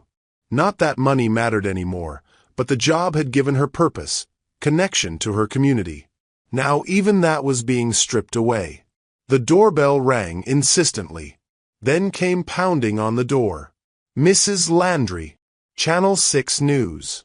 We'd like to get your side of the story. Mrs. Landry, do you have any comment on the family's allegations? Isabel closed all the curtains and retreated to the back of the house, but she could still hear their voices, their questions designed to make her sound guilty no matter how she answered. Around noon, Gage arrived through the back gate, his expression grim. It's bad, he said without preamble. They filed an emergency motion to freeze all the estate assets, claiming fraud. They've also filed a civil lawsuit accusing you of undue influence and seeking to overturn both wills. Can they do that? They can try. The judge who's hearing the motion is Harold Whitman. He's old school, traditional, and he's known the Landry family for 30 years. Isabel felt the walls closing in. So he'll believe them over me. Maybe. But I've requested an expedited hearing for tomorrow. We'll present our evidence about the bribes, the conspiracy, the recorded conversations. The truth will win, Isabel, but it's going to be brutal. How brutal? Gage hesitated. They're going to attack everything. Your character, your marriage, your fitness as a mother. They'll claim you're unstable, that you're using the children as pawns, that you seduced Tyson away from his loving family. The phone rang again. This time the caller ID showed the children's school. Mrs. Landry, this is Principal Morrison. I'm calling because some parents have expressed concerns about the news reports. We think it might be best if Bryce, Mila, and Karina stayed home for a few days until this situation resolves. Are you saying my children aren't welcome at school? Not permanently. Just until the media attention dies down. Some parents are worried about the disruption. Isabel hung up, feeling like she was drowning. Her job was gone, her children were being excluded from school, and reporters were camping on her lawn treating her like a criminal. This is what they wanted, she said quietly. Not just the money. They wanted to destroy me completely. Gage moved closer, his voice gentle. Isabel, look at me. This is temporary. We have evidence they can't fight. We have Tyson's own words explaining everything. Do we? Or do we have documents that a grieving widow could have forged? A conspiracy theory about bribes that a desperate woman might have invented? You don't believe that. I don't know what I believe anymore. Isabel walked to the window and peeked through the curtains. More vans had arrived. Maybe they're right. Maybe I did manipulate him somehow. Maybe I was so desperate to be part of a family that I made him choose between me and his real family. That's not true, and you know it. Do I? I keep thinking about things differently now. How quickly he married me. How he kept me away from family events. Maybe he was ashamed of me. Isabel, stop. But the doubt was spreading like poison through her mind. They have photos of family gatherings I wasn't invited to. What if Tyson told them I didn't want to come? What if he was protecting them from me instead of protecting me from them? Gage grabbed her shoulders, forcing her to look at him. Listen to me. I knew your husband for 3 years. I saw how he talked about you, how his whole face lit up when he mentioned your name. That man worshipped you. He didn't hide you from his family because he was ashamed. He hid his wealth from you because he wanted to protect the beautiful life you'd built together. But what if you're wrong? What if everyone else is right and I'm just a gold digger who doesn't deserve any of this? Then why am I fighting for you? Gage's voice was intense, urgent. Why would I risk my career, my reputation, everything I've built, for someone who doesn't deserve it? The question hung between them, loaded with implications neither was ready to address. I don't know, Isabel whispered. Maybe you're just a good person who got fooled like everyone else. Gage stepped back as if she'd slapped him. You really believe that? You think I'm that naive? I think you believed my husband, and maybe my husband was better at lying than any of us realized. So you're giving up. You're going to let them win. Isabel looked around the kitchen where she'd made thousands of meals for her family, where Tyson had helped the children with homework, where they'd planned their future together. But now even these memories felt tainted, uncertain. Maybe I should. Maybe the children would be better off if I just walked away. Let them have the money. Let them raise Bryce, Mila, and Karina in their world of privilege and respectability. You don't mean that. Don't I? Look what's happening to them because of me. They can't even go to school because their mother is a scandal. How is that fair to them? Gage stared at her, seeing the woman who'd fought so fiercely yesterday crumbling under the weight of public scrutiny and self-doubt. You know what? Maybe you're right, he said, his voice cold. Maybe you don't deserve any of this if you're going to give up at the first real challenge.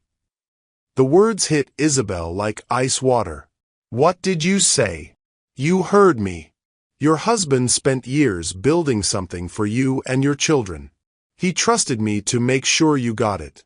But if you're going to fold the moment things get difficult, maybe the Landry family is right about you. Isabel's eyes blazed with sudden fury. How dare you? How dare I what? Tell you the truth. Your children are watching you right now, learning what it means to fight for what's right or give up when people are cruel. What are you teaching them? I'm trying to protect them. You're trying to protect yourself.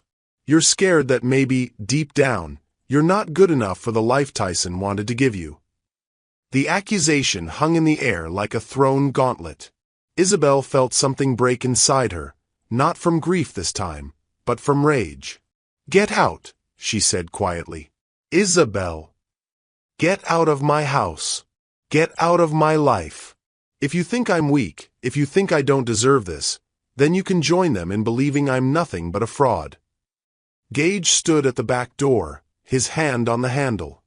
For what it's worth, I don't think you're weak. I think you're scared. And I think you're making the biggest mistake of your life.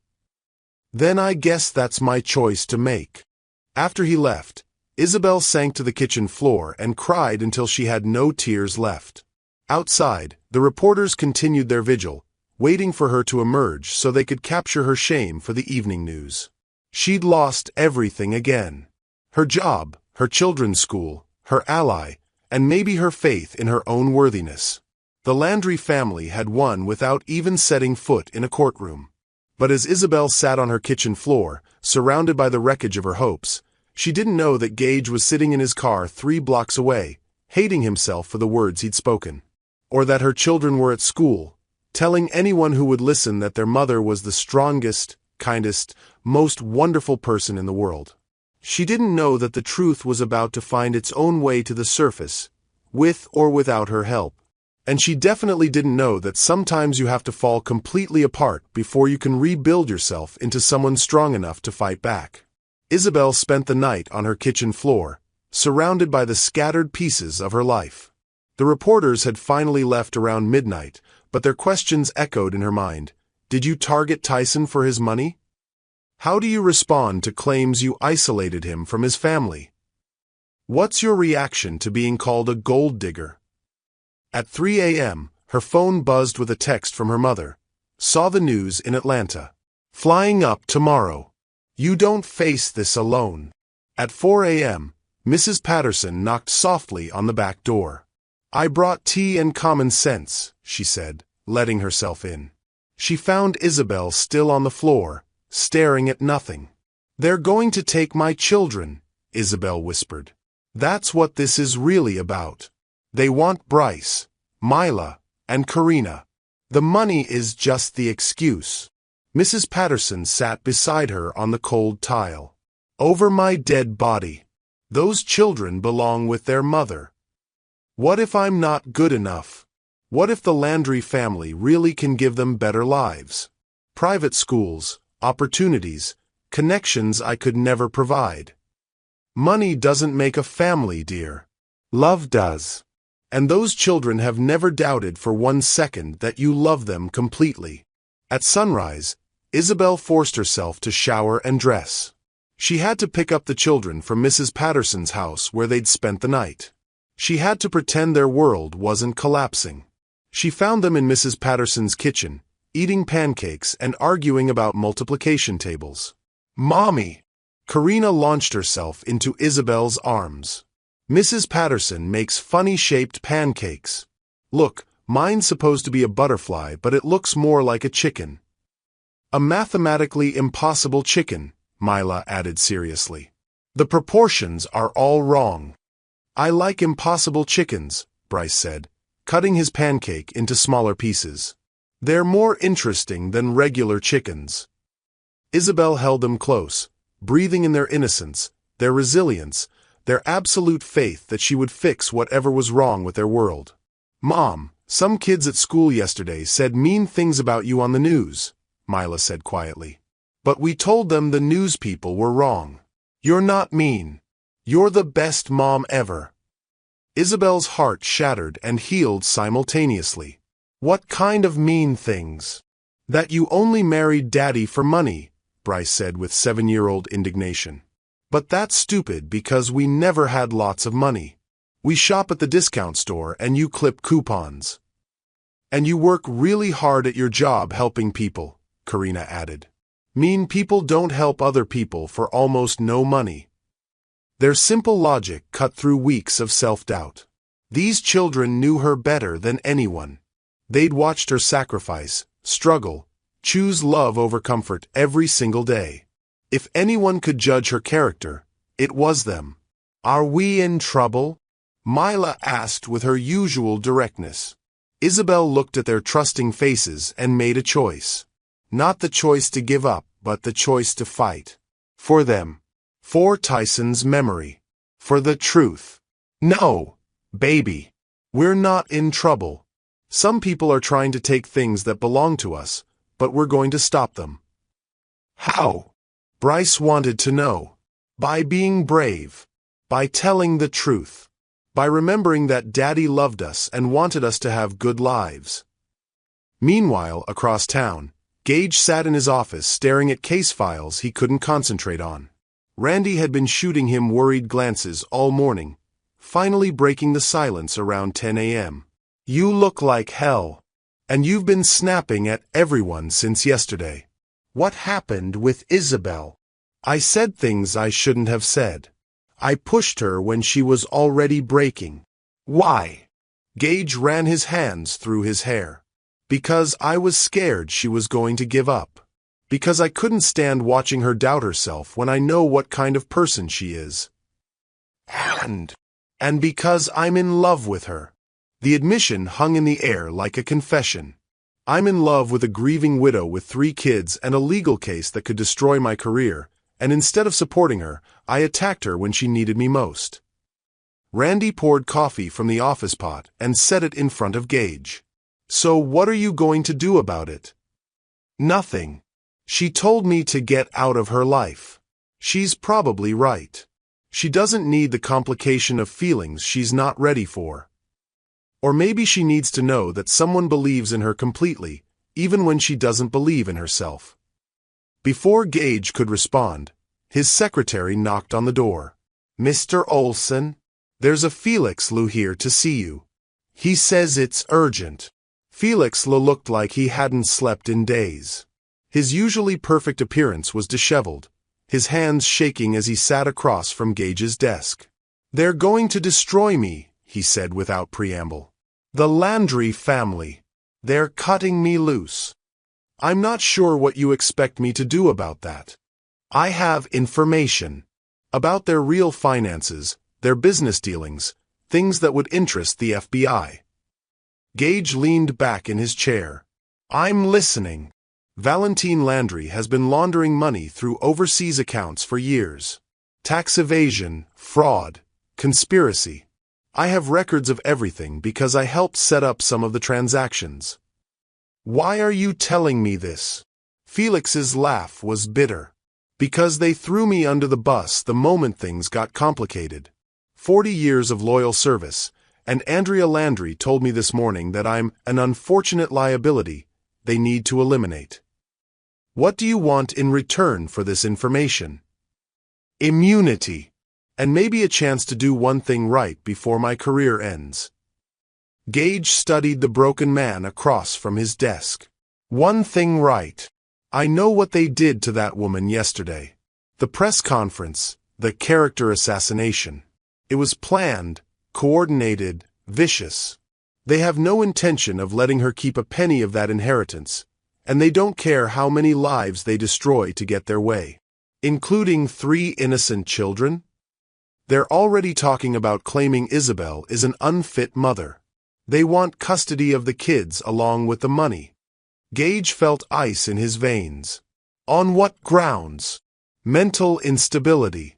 They're planning to argue that the stress of being exposed as a fraud has made her dangerous to her own children. They have a psychiatrist ready to testify that her behavior pattern shows clear signs of delusional thinking. That's insane. That's the Landry family. They don't just win. They annihilate. After Felix left with his boxes of evidence, Gage sat alone in his office facing the biggest decision of his career. He could play it safe, follow proper procedures, file the evidence through normal channels and hope the system worked. Or he could take a massive risk, go directly to Isabel, and give her the weapons she needed to fight back immediately. The safe choice protected his career but left Isabel vulnerable for days or weeks while the legal system moved at its typical glacial pace. The risky choice meant acting outside normal protocols but could save her from further destruction. He thought about her children's faces, about the way Isabel had looked when she told him to leave, about the pain in her voice when she'd questioned her own worthiness. The choice wasn't really a choice at all. Gage grabbed his coat and the box of evidence Felix had provided. He drove to Elm Grove Avenue, where thankfully the media circus had moved on to other scandals. He knocked on Isabel's back door, not sure if she would even let him in.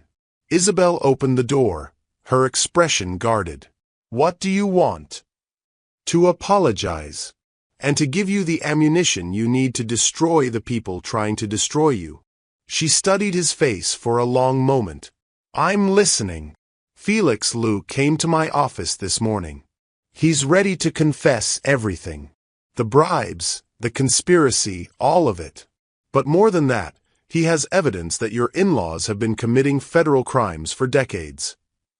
Isabel stepped aside to let him in. What kind of crimes? Money laundering, tax evasion, fraud. Enough to put both Valentine and Andrea in federal prison for years.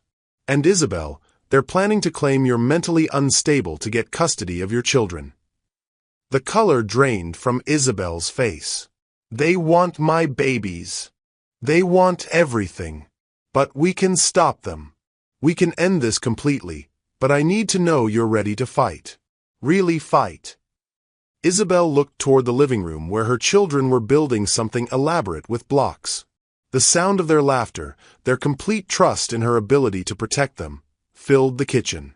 Yesterday you said I was weak, she said quietly. Yesterday I was an idiot who said exactly the wrong thing at exactly the wrong moment.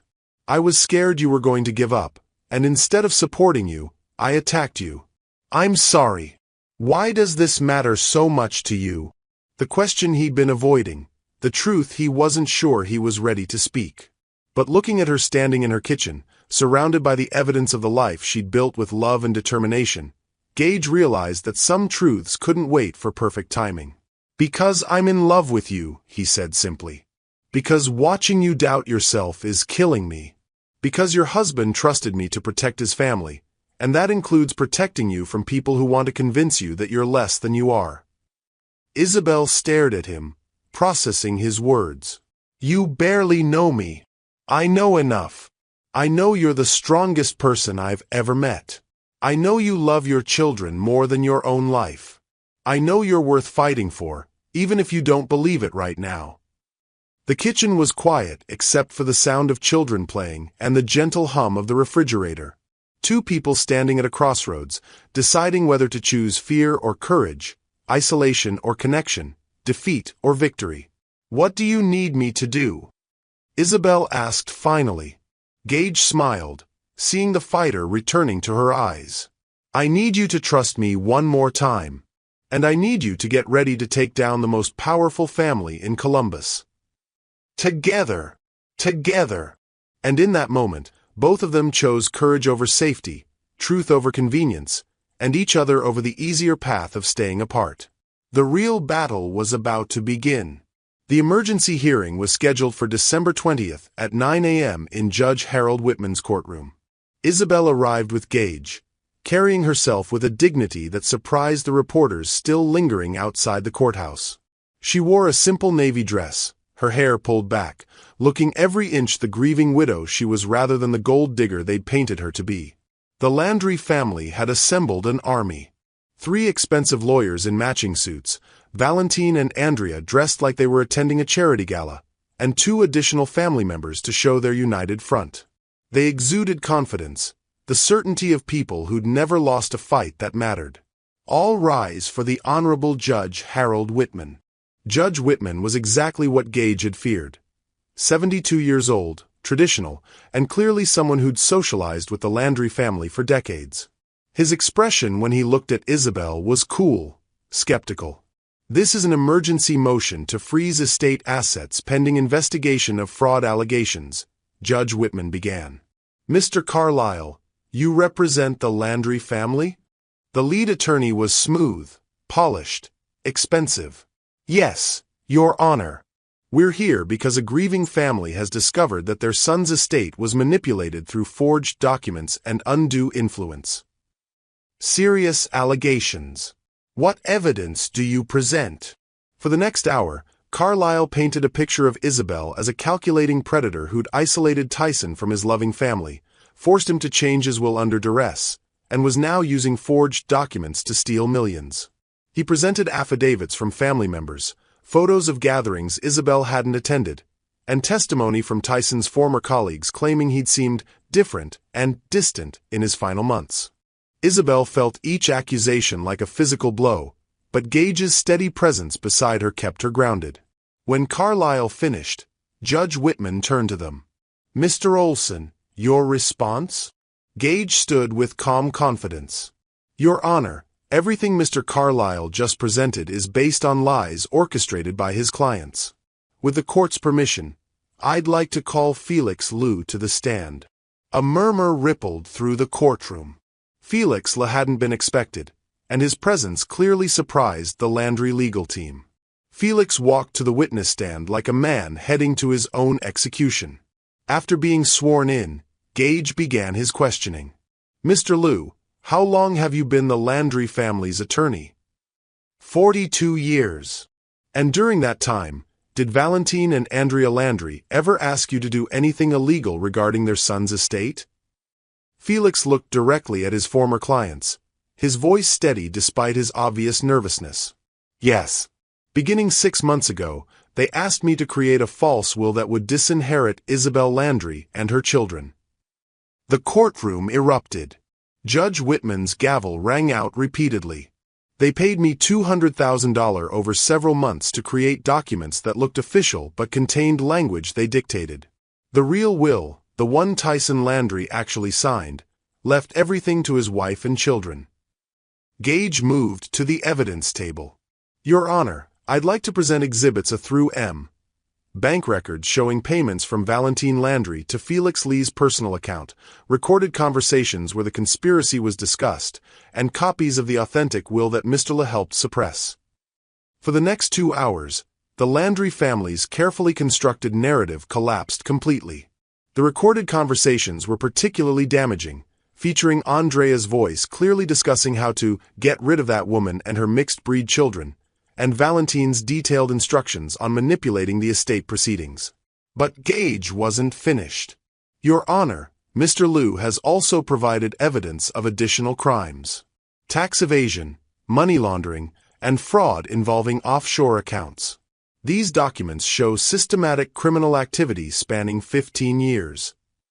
He presented bank records, transaction histories, and correspondence that painted a picture of the Landry family as serial criminals who'd used their attorney to hide millions in illegal income. Furthermore, Gage continued, we have evidence that the defendants planned to claim Mrs. Landry was mentally unstable in order to gain custody of her children. Mr. Liu has recordings of these discussions as well. The final recording was the most damaging. Andrea's voice, clear and venomous. Once we get the psychiatrist to declare her unfit, we can take the children. They belong with real family, not some ghetto trash who got lucky. The racial slur hung in the courtroom like a toxic cloud. Judge Whitman's expression had shifted from skepticism to disgust. When the prosecution finished presenting evidence, Carlyle attempted damage control, but there was nothing to salvage. His clients had been caught in a conspiracy so blatant, so documented, that denial was impossible. Judge Whitman called a brief recess. When court reconvened, his verdict was swift and decisive. I've heard enough evidence to conclude that the Landry family engaged in conspiracy, fraud, and attempted theft. The motion to freeze assets is denied. Furthermore, I'm ordering an immediate investigation by the district attorney's office into the criminal activities presented today. He turned to Isabel. Mrs. Landry, I apologize that this court's time was wasted with these frivolous and fraudulent claims. Your inheritance is confirmed and protected. As they left the courthouse, Isabel felt like she was floating. The reporters who'd vilified her 3 days earlier were now shouting questions about the Landry family's crimes. The narrative had completely reversed. It's over, she asked Gage as they reached his car. It's over. Valentine and Andrea are looking at federal charges that could put them away for decades. Felix will probably serve 2 to 3 years but avoid major prison time for cooperating. And you, Isabel Landry, are officially one of the wealthiest women in Ohio. That evening, Isabel stood in the kitchen of the Corona estate, watching her children explore their new home with the boundless excitement of 7-year-olds. The house that had seemed impossibly grand was already filling with the sounds of family life. Mommy, my room has a bathroom bigger than our whole kitchen at the old house. Karina called from upstairs. And there's a library with more books than the school library. Mila added, can we get a dog now? Bryce wanted to know. There's a whole yard for running. Isabel laughed, realizing she could say yes to anything they wanted. The children could have dogs, ponies, their own tutors, anything their hearts desired. But what they wanted most was what they'd always had, a mother who loved them completely. Gage found her on the terrace overlooking the gardens, where outdoor heaters made the December evening comfortable. Regrets? He asked, joining her at the stone railing. About the money. No. About Tyson keeping secrets? I understand now. He was protecting us in the only way he knew how. And about us? Isabel turned to face him. 3 months ago, she'd been a grieving widow certain she'd never love again. Now she was looking at a man who'd fought for her when she couldn't fight for herself, who'd risked everything to give her justice, who'd seen her at her lowest point and loved her anyway. I'm scared, she admitted. I don't know how to do this. How to love someone new while still honoring Tyson's memory. We'll figure it out together. No pressure, no timeline, just honesty about what we feel. And what do you feel? Gage smiled. I feel like the luckiest man alive.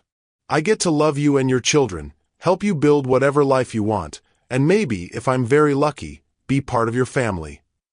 Isabel reached for his hand. Tyson would have liked you. He would have trusted you to take care of us. I hope so, because I plan to spend the rest of my life making sure you never doubt your worth again. 6 months later, on a perfect June morning, Isabel and Gage were married in the gardens of the Corona estate. The children served as wedding party, Bryce and Mila as ring bearers, Karina as flower girl. Isabel's mother cried happy tears, Mrs. Patterson beamed with pride, and Randy Hendricks served as best man. The guest list was small but meaningful. People who'd supported Isabel through her darkest days, colleagues who'd stood by her when the media attacked, friends who'd never doubted her character. As they exchanged vows under an arch of white roses, Isabel thought about the journey that had brought her here. The devastating loss, the cruel betrayal, the moment when everything seemed hopeless. But also the discovery that love doesn't end when someone dies. It transforms, makes room for new love, new possibilities, new hope. I promise to love you, she said to Gage, to trust you with my heart and my children's future, and to build a life worthy of the man who brought us together. The children cheered when Gage kissed their mother, already calling him Dad Gage, and planning adventures in their new life. That evening, as the reception wound down, Isabel found herself in Tyson's study, looking at the family portrait that had first greeted her in this house. The painted faces smiled back at her, frozen in a moment of pure joy. Thank you, she whispered to her first husband's image, for loving us enough to plan for this, for trusting Gage to take care of us, for showing me that love multiplies instead of dividing. Gage appeared in the doorway. Everything okay? Everything's perfect. Isabel took his hand and led him toward the sounds of laughter from the garden, where their children were chasing fireflies in the gathering dusk. They'd survived betrayal, found justice, and discovered that sometimes the most beautiful chapters of life begin after the darkest storms. The Corona estate would always be Tyson's gift to his family, but it had become something more, a home where love conquered prejudice, where truth defeated lies, and where a grieving widow learned that her heart was strong enough to love again. What an incredible journey! Sometimes the cruelest betrayals lead us to the greatest victories, and love truly does find a way to heal even the deepest wounds. Thank you for staying with me until the very end of this incredible journey. If you found yourself rooting for Isabel and Gage, please share this video with someone who believes in love conquering all, and if this story touched your heart, wait until you see what's coming next. It's even more powerful and inspiring than you can imagine. So don't go anywhere. Click on that video showing on your screen right now to dive into another amazing story that will absolutely blow your mind. Trust me, you won't regret it.